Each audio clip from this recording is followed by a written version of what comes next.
हमें सकारात्मक सोच और सबको साथ लेकर हिमाचल को आगे बढ़ाना है। अगर कोई हमारे लक्ष्य में कोई अड़ंगा डालेगा तो हम किसी से डरने वाले भी नहीं हैं। साफ शब्दों में कह रहा हूं, हमारे प्यार को हमारी कमजोरी ना समझे, वरना बख्शने वाले हम भी नहीं हैं। तपोवन से सुमन महाशा की रिपोर्ट। और यहाँ के विकासात्मक योजनाओं को आगे लेकर जाना ये सरकार का दायित्व है, जिम्मेवारी है, जिस पे हम पूरा प्रयास कर रहे हैं। मैंने अपने विभाग में भी जिला कांगड़ा से संबंधित कई बैठकें हमारे अधिकारियों के साथ करी है। पिछले कुछ दिन अलग अलग जगहों पे जो कार्य हमारे विभाग द्वारा जो चल रहे हैं, चाहे वो शाहपुर में है, चाहे वो कांगड़ा में है, चाहे धर्मशाला में है, उसका मैंने मौके पे जाके निरीक्षण किया है ताकि समय के ऊपर पूरा हो। कार्रवाई भी करी है। कई जगहों पे पाया गया कि कमियां दिख रही थी, उसको मैंने स्वीकारा। अधिकारियों के साथ बैठकर उसके ऊपर कड़े निर्णय लिए। कई हमने कॉन्ट्रैक्ट्स को टर्मिनेट किया और उस पर नया रीबिडिंग जो है वो नए टेंडर हमने लगाने की प्रक्रिया भी शुरू कर दी है। तो समस्याएं भी रहती है, दिक्कतें भी रहती है, मगर हमें एक सकारात्मक सोच के साथ आगे चलना है, प्रदेश को आगे लेकर जाना है और उसमें किसी भी बाधा को हम आड़े नहीं आने देंगे। प्रदेश का विकास, हर क्षेत्र का समान विकास ही हमारा मुख्य लक्ष्य है, उद्देश्य है और उसमें हम सबको साथ लेकर आगे चलने में विश्वास रखते हैं। विनम्रता से सबसे बात करने में विश्वास रखते हैं, मगर ये भी है कि अगर कोई बिना मतलब से अड़ंगा अड़ाएगा और बिना मतलब से जो है वो अटकले और बिना मतलब से प्रॉब्लम्स क्रिएट करेगा प्रदेश हित में, तो उसमें हम किसी से डरने वाले भी नहीं हैं। हमारा हमेशा से स्वभाव रहा है कि बात विनम्रता से करो, प्यार से करो, मगर अगर कोई व्यक्ति हमारे प्यार को कमजोरी समझने की गुस्ताखी कर रहा है तो उसको भी हम बख्शने वाले नहीं है। ये भी मैं बड़े साफ शब्दों में कह देना चाहता हूँ। सर, सदन में बहुत से मीटिंग आपके द्वारा किए गए हैं, उसको लेकर अपडेट कब तक सर? नहीं, वो सारे काम बिल्कुल ठीक चले हुए हैं। पीछे मैंने जो है बतौर यूनियन मिनिस्टर हमने कोतवाली बाजार, जो हमारा एक बड़ा महत्वपूर्ण स्थल है, वहाँ पे फाउंटेन बन रहा है, उसका अपग्रेडेशन का मैंने पिछले साल निर्देश दिए थे। इस साल मुझे देखकर खुशी है कि उसका अच्छा काम हो गया है, तो करीबन 90% काम पूरा हो गया है और 2 महीने में वो पूरा जो है वो हो जाएगा। वैसे ही हमारा जो धर्मशाला का बाईपास है, जो मकलोडगंज को जाता है शाहपुर से, उसमें भी बहुत ज़्यादा डैमेज हुए हैं, NH का है, तो वो भी मैंने कल उसका मौके पे जाके निरीक्षण किया और उसमें करीबन 4.5 करोड़ रुपए की हमने बजट का प्रावधान किया है। जहाँ जहाँ पर भी उसमें सड़कों की डैमेज हुआ है, कई जगहों पे सिंक कर गया है, बैठ गया है, उसको भी हम देख रहे हैं। और वैसे ही अलग अलग जगहों में, चाहे हमारे जो है धर्मशाला के क्षेत्र है, जैसे मैंने कहा कांगड़ा का है, ज्वाला जी का है, हर जगह जाकर हम मौके पे जाकर लोगों की बात को भी सुन रहे हैं और जो धरातल की वास्तविक परिस्थितियां हैं उससे हम जागरूक भी हो रहे हैं और जो भी उसमें कमियां दिख रही है ग्राउंड रियलिटीज पर, उसमें एक्शन भी लिया जा रहा है। तो मैं प्रदेश की जनता को, खास करके कांगड़ा जो हमारा जिला है, यहाँ की समस्त जनता को ये विश्वास दिलाना चाहता हूँ कि हमारी सरकार हमेशा से कांगड़ा के प्रति संवेदनशील रही है।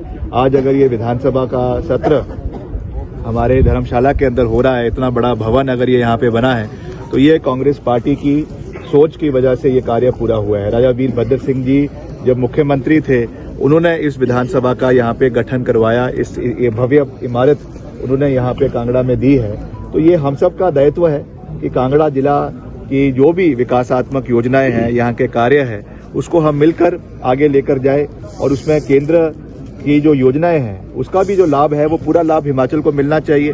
चाहे वो PMJSY है, चाहे वो PM आवास योजना है, चाहे वो आपका जो है मेडिकल क्षेत्र में आपका आयुष्मान भारत है, उसके माध्यम से जो स्कीम्स है उसमें भी हम चाह रहे हैं कि उसको हम अपने स्कीम्स के साथ मर्ज करके मैक्सिमम बेनिफिट उसका प्रदेश की जनता को मिलना चाहिए। तो हमारी सोच बिल्कुल सकारात्मक है, हमारी सोच बिल्कुल हिमाचल प्रदेश के हर वर्ग के प्रति है और हमने कभी भी ना क्षेत्रवाद में विश्वास रखा है, ना जातिवाद में विश्वास रखा है, ना इलाकावाद में विश्वास रखा है और पूरे प्रदेश का समग्र विकास करवाना यही हमारा औचित्य है, हमारा दायित्व है, हमारी जिम्मेवारी है।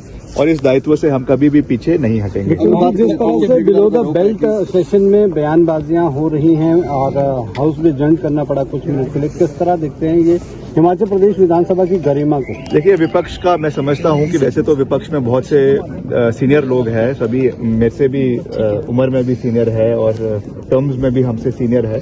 तो मैं यही कहूंगा कि सदन की गरिमा को बनाए रखना जितना दायित्व वो सरकार का है, पक्ष का है, उतना ही दायित्व विपक्ष का भी है।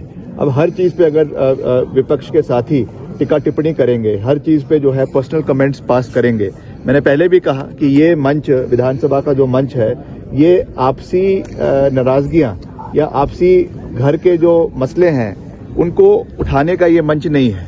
ये मंच प्रदेश के लोगों के हितों को उठाने का मंच है। अगर विरोध करना है, आप स्कीम्स के ऊपर करो, आप काम के ऊपर करो कि ये काम नहीं हुआ, ये स्कीम इम्प्लीमेंट नहीं हुई, उसमें कमियां रही है। मगर एक दूसरे पर व्यक्तिगत जो है प्रहार करना, टिक्का टिप्पणियां करना, किसी को नेम कॉलिंग करना, किसी के बारे में जो है वो अभद्र भाषा का प्रयोग करना, ये हिमाचल की परंपरा नहीं है, ये देवभूमि की परंपरा नहीं है, ये सदन की परंपरा नहीं है। तो मैं समझता हूं कि उसकी जो गरिमा है, विधानसभा की सत्र की जो गरिमा है, उसको बनाए रखना हर व्यक्ति का जो है वो दायित्व बनता है। बात करें ठेकेदारों को जो पेमेंट्स हैं उसको लेकर लगातार शिकायतें और आरोप लगाए कि ठेकेदार हैं उनकी पेमेंट नहीं हो रही। ये देखिए, पेमेंट्स करवाना ये भी हमारा दायित्व है, हमारी जिम्मेवारी है। ये जरूर है कि इसमें थोड़ा वित्तीय संकट रहा है, काफी समय से रहा है, उसके बावजूद हमने इसकी अदायगी करी है। बहुत से हमारे जो चाहे वो पीएमजेएसवाई है, नाबार्ड है, सीआरएफ है या हमारे एएमपी के जो कार्य चलते हैं उसका हमने भुगतान किया है।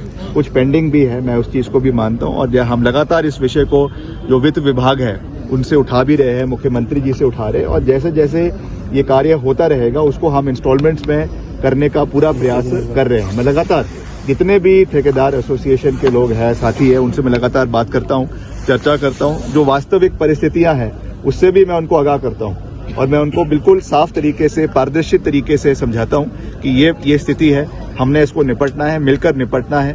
उसमें उनका सहयोग भी मिलता है, कभी कभी नाराज भी हो जाते हैं, पर ठीक है, हम तो परिवार में ही नाराजगी भी परिवार में ही होती है। तो मैं तो जो है उनकी बात भी सुनता हूं, पर हम इसको ठीक करेंगे, मिलकर ठीक करेंगे और मिलकर जो है हर चीज पे कार्रवाई होगी, ये मैं पूरा विश्वास उनको दिलाना चाहता हूँ। ऐसी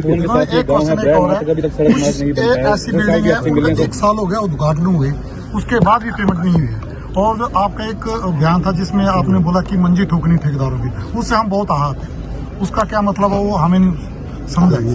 आप ठेकेदार है कि आप? हम ठेकेदार हैं। तो आप वहाँ काम करिए। हाँ, आप बीच में तपोवन के साथ लगता है गाँव है वहाँ पे सड़क मार्ग नहीं है और पिछले साल भी वो आपसे मिले थे, इस साल भी आपसे मिलने के लिए आए थे कि तपोवन के साथ ही जो लगता गाँव है वहाँ पे सड़क मार्ग बना दी जाए जिससे कभी दिक्कतों को। जहाँ पर भी इस तरीके की दिक्कतें आ रही है, परेशानियां आ रही है, उसमें हम पूरा उसमें सहयोग करेंगे। पूरा कार्य को हर जगह पे, चाहे वो नई सड़कें बनाने की बात है, चाहे पुराने सड़कों को अपग्रेड करने की बात है, हर दृष्टि से कार्य किया जाएगा, उसमें कोई दो राय नहीं है। और हम ज्यादा से ज्यादा सड़कों को, नई सड़कों को जोड़ने का प्रयास कर रहे हैं। अभी आप जानते हैं कि हमको 2300 किलोमीटर सड़कें हिमाचल को मिली है और उसमें 2300 करोड़ रुपए हिमाचल को मिले हैं। 1500 किलोमीटर सड़कें अतिरिक्त हिमाचल को मिली है, उसमें नई आबादियों को जोड़ा जाएगा, 150 की आबादियों को जोड़ा जाएगा। तो उसमें हम पूरा प्रयास कर रहे हैं और उसमें जितनी भी हमारे, क्योंकि सेंसस, पुराना सेंसस जो है, मैंने कल विधानसभा में भी कहा कि अभी भी हम 2011 के सेंसस को लेकर चल रहे हैं, जिसकी वजह से ये दिक्कतें आ रही है। जब ये सेंसस रिवाइज होगा, अब नया सेंसस होगा, तो उससे कई हमारे ऐसे गांव हैं जो अब 150 की आबादी में आ चुके हैं, तो उसको जोड़ना हमारा लक्ष्य आने वाले समय में रहेगा और उसमें भी हम पूरा प्रयास आने वाले समय में करेंगे। तो धर्मशाला टू मैक्लोडगंज जो कनेक्टिविटी थी उसको लेकर भी आपने लास्ट टाइम निरीक्षण किया था, वो कब तक पूरा हो जाएगा? वो तो जुड़ा हुआ है धर्मशाला टू मैक्लोडगंज, से लेके उसका मैं पता करूँ। ठीक है, थैंक यू।